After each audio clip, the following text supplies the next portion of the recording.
जी हाँ दोस्तों, अगर मैं बात करूँ इंडियन एयरफोर्स की इस नोटिफिकेशन के बारे में, तो यह नोटिफिकेशन हम लोगों को 2 पन्नों में अवेलेबल कराई गई है, जिसमें सारी डिटेल्स एक एक कर दे रखे हैं। तो इनमें से हम लोग इंपॉर्टेंट डिटेल्स को एक एक कर जानेंगे।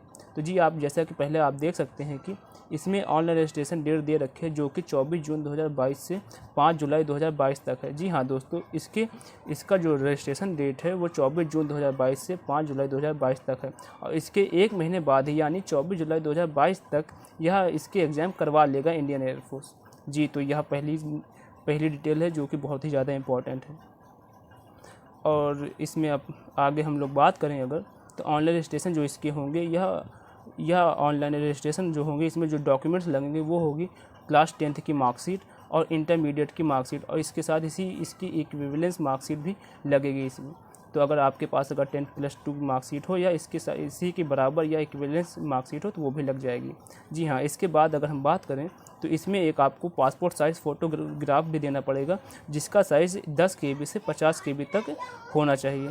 और इसके बाद आपको इसका candidate left hand thumb impression भी देना पड़ेगा, जिसका साइज़ भी 10 KB से 50 KB के बीच में होना चाहिए। इसके साथ ही आपको एक सिग्नेचर भी देना पड़ेगा, इसका साइज़ भी 10 KB से 50 KB के बीच में होगा। और आपकी एज अगर 18 साल से कम है, तो इसमें आपको अपने गार्जियन की एक सिग्नेचर देना पड़ेगा। जी दोस्तों, तो इसमें आपकी अगर एज 18 साल से कम है, तो आपको एक सिग्नेचर भी अपने गार्जियन का देना पड़ेगा। जी, तो यह हो गई इसके डॉक्यूमेंट्स अपलोड करने की बात। तो इसके बाद हम आगे बढ़, जैसा कि आप लोग देख सकते हैं कि इसकी एग्जामिनेशन फ़ीस 250 रुपये होगी फॉर ऑल कैटेगरीज। जी हाँ दोस्तों, आप चाहे SC हो या जनरल हो या OBC हो, यह मायने नहीं रखता। इसमें आपको 250 रुपये सभी कैटेगरीज को देनी पड़ेगी। जिसके बाद आपके पास एक वैलिड ईमेल ID और मोबाइल नंबर भी होना चाहिए जिसमें जैसे कि आप लोग देख सकते हैं फॉर सक्सेसफुल ऑनलाइन रजिस्ट्रेशन। जी हाँ दोस्तों, इसके साथ ही आपको आधार कार्ड और candidate are to reach at the examination centre with colour print out of provisional admit card. जी हाँ दोस्तों, आपको इसमें दे रखा है, जैसे कि आप लोग देख सकते हैं कि आपको जब सेंटर पहुंचेंगे आप, तो एडमिट कार्ड आपको लेकर जाना पड़ेगा। Candidate shall be debates for the appearing the online test in the anomalies, irregularities, incorrect information are observed during initial verification at the examination venue or at any subsequent stage of selection process। जी हाँ दोस्तों, जैसा कि आप लोग देख सकते हैं कि आपके अगर डॉक्यूमेंट्स में अगर कोई गलती पाई जाती है, तो आपको इसमें से हटा दिया जाएगा इस सारे प्रोसेस से। और इसके साथ ही आपको एक आधार कार्ड भी ले जाना होगा एज अ योर प्रूफ। जी हाँ दोस्तों, तो आपको एग्जामिनेशन सेंटर में आपको एक आधार कार्ड भी ले जाना पड़ेगा as a proof whenever their reports for the selection test phase 1 and phase 2 and medical test. Candidates from Jammu and Kashmir, Assam and Meghalaya are to carry any other valid proof. तो ये सब, और इसके बाद इसमें कोविड-19 डिक्लेरेशन भी आपको देना पड़ेगा अपेयरिंग फॉर सिलेक्शन टेस्ट। जी हाँ दोस्तों, इसमें आपको कोविड-19 डिक्लेरेशन भी देना पड़ेगा। गिव एन रिस्क ऑफ कोविड-19 candidates and advice to follow all instruction guideline issues by central state government from time to time. जी हाँ दोस्तों, इसमें आपको एक कोविड-19 डिक्लेरेशन फॉर्म भी देना पड़ेगा। यह तो सभी जो एग्ज़ाम्स होते हैं इनमें देना ही पड़ता है आजकल तो इसके बाद में अगर बात करूं, तो यहाँ पर आपको एक इम्पॉर्टेंट डिटेल और भी बता देना चाहता हूँ कि Indian air force invite online application for unmarried male and candidates. जी हाँ दोस्तों, तो इसमें आप देख सकते हैं कि जिसमें पहले बताया गया था कि यह मेल और फीमेल दोनों के लिए होगा, पर इसमें अब नोटिफिकेशन बता दिया गया है साफ साफ कि यह सिर्फ मेल के लिए होगा जो अनमैरिड होंगे। जी, तो यह एक इम्पॉर्टेंट बात थी, तो मैंने कहा बता दूं आपको। तो इसके बाद में आपकी अगर डेट ऑफ बर्थ की बात करूं, तो आपकी डेट ऑफ बर्थ 29 दिसंबर 1999 से 29 जून 2005 के बीच में होना चाहिए। इसके बाद में अगर एजुकेशन क्वालिफ़िकेशन की बात करूं, तो मैं अगर आपने अगर फिजिक्स, केमिस्ट्री और मैथ ले रखा है, तो इसमें आपको इंटरमीडिएट में अगर आपने फिजिक्स, केमिस्ट्री, मैथ ले रखा है, तो इसमें आपको इंग्लिश में भी 50% लाने होंगे, और फिजिक्स और मैथ में भी 50% लाने होंगे। यह कंपलसरी है। अगर आपने मैथ नहीं ले रखा है, तो इसके लिए अदर देन साइंस सब्जेक्ट, जैसे कि आप लोग देख सकते हैं कि pass intermediate 10+2 equivalence examination in any subject proved by central state education board is listed और as COBSC member with minimum 50% marks in aggregate and 50% marks in English. जी हाँ दोस्तों, तो यह होगी इसकी एजुकेशन क्वालिफिकेशन क्राइटेरिया। जिसके बाद में अगर इसकी मेडिकल की बात करूँ मैं अगर, तो आपकी हाइट मिनिमम एक्सेप्टेबल होगी, जो होगी 152.5 सेंटीमीटर्स। जी हाँ दोस्तों, 152.5 सेंटीमीटर आपकी मिनिमम हाइट होनी ही चाहिए।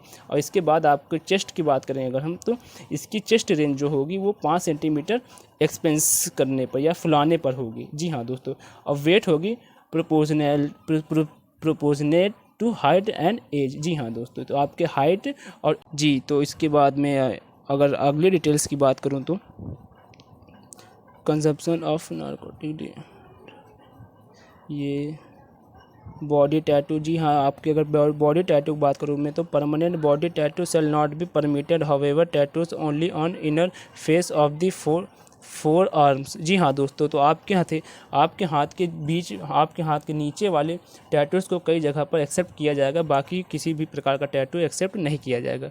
Only Sikh candidates. जी हाँ दोस्तों, यहाँ पर एक सिख कैंडिडेट के बारे में डिटेल दे रखी है कि who religion prohibits cuttings of the hairs और shaving of face shall be permitted to grow hair and और retain beard and mustache accordingly.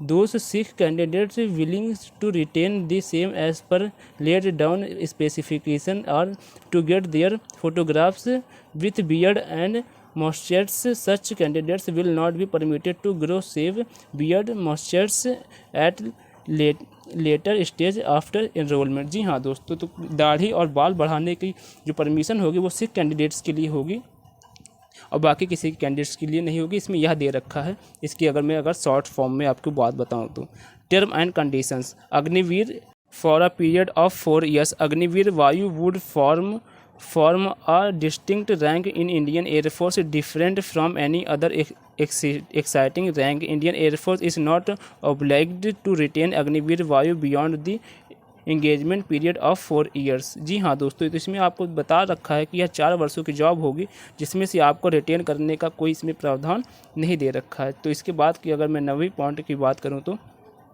इसमें देख सकते हैं कि इसमें कई सारी डिटेल्स दे रखे हैं, जिसमें से एक डिटेल यह है कि 25% लोगों को रिटेन कर लिया जाएगा अग्निवीर वायु में और बाकी को 75% को रिलीज़ कर दिया जाएगा अग्निवीर सर्टिफिकेट के साथ। जी हाँ दोस्तों, तो इसकी एम्प्लॉयबिलिटी की बात करें तो Agniveer Vayu enrolment under this entry are liable to be assigned any duty in organisation interest at the discretion of the Indian air force. जी हाँ दोस्तों, अब ट्रेनिंग की बात करें तो On being enrolled, अग्निवीर वायु will be imparted military training based on Indian Air Force recruitment। जी हाँ दोस्तों, तो यहाँ पे बताया गया है कि आपकी ट्रेनिंग इंडियन एयरफोर्स के ही तहत होगी। जी हाँ दोस्तों, इसके बाद में करूँ लीव की बात, तो grant of leave will be subject to exchanges of Indian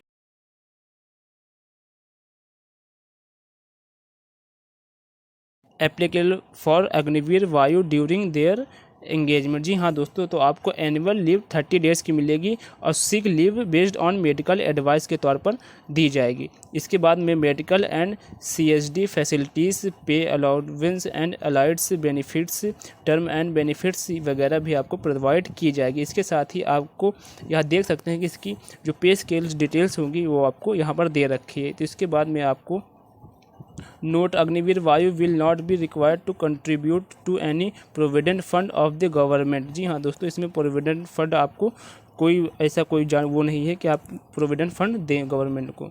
जी, इसके बाद यहाँ पर सीक्वेंस ऑफ एग्जामिनेशन, तो यहाँ पर ऑनलाइन टेस्ट होगा। फेज़ 1 जो होगा इसमें ऑनलाइन टेस्ट आपको देना पड़ेगा, जिसमें आपको science subject total duration of the online test 60 minute का होगा। जो यह टेस्ट 60 मिनट का होगा, जिसमें इंग्लिश, फिजिक्स एंड मैथ्स पर 10+2 CBSE सिलेबस के तौर पर के बेस पर पूछा जाएगा। इसके बाद अदर देन साइंस सब्जेक्ट, जो साइंस सब्जेक्ट नहीं लिए होंगे उनको 45 मिनट का समय मिलेगा, जिसमें आपको इंग्लिश 10+2 की जो बेस की होगी सिलेबस की और रीजनिंग एंड जनरल अवेयरनेस की पूछा जाएगा। Science subject and other than science subject. जी हाँ, total duration of the online test shall be, जो दोनों सब्जेक्ट जो साइंस और विदाउट साइंस वाले होंगे उन दोनों का जो एग्ज़ाम होगा वो 85 मिनट्स का होगा। और यहाँ पर English, physics and mathematics, reasoning and general awareness, ये सारी चीज़ें पूछे जाएंगे। Mark pattern for online test, 1 mark for every correct answer. जी हाँ दोस्तों,